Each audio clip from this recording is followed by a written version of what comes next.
কৃষ্ণসার হরিণ হত্যা মামলা যোধপুরে ঘটে যাওয়া ঘটনার জেরে আজও বারে বারে আদালতের দরজায় ছুটে যেতে হয় সালমান খানকে। 19 বছরের মাথায় একবার জেলেতেই বন্দি অবস্থায় কাটাতে হয়েছিল সালমান খানকে। হিয়ারিংয়ের জন্য রাখা হয়েছিল পুলিশ হেফাজতে। সেদিন আর 5টা কয়েদির মতোই দিন কেটেছিল ভাইজানের। জেলে প্রবেশ করতেই মিলেছিল নাম্বার, পরিচয় লিপিবদ্ধ হয়েছিল কয়েদি নাম্বার 106 বলেই। মিলেছিল জেলের পোশাক। কোনো বিশেষ দাবি করেননি এদিন সালমান খান।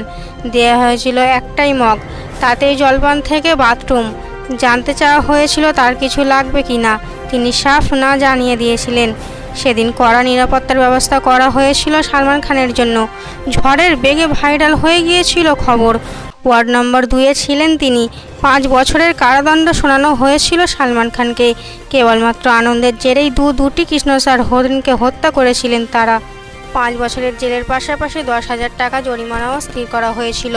সেদিন সালমান খানের পক্ষ থেকে বিবৃতি জারি করে জানিয়ে দেওয়া হয়েছিল এই সিদ্ধান্তকে তিনি সম্মান জানিয়েছেন। যদিও পরবর্তীতে তিনি বেল পেয়ে গিয়েছিলেন, তবে সেই দিনের স্মৃতি সালমানের জীবনে কালো অধ্যায় হয়ে রয়ে গিয়েছে।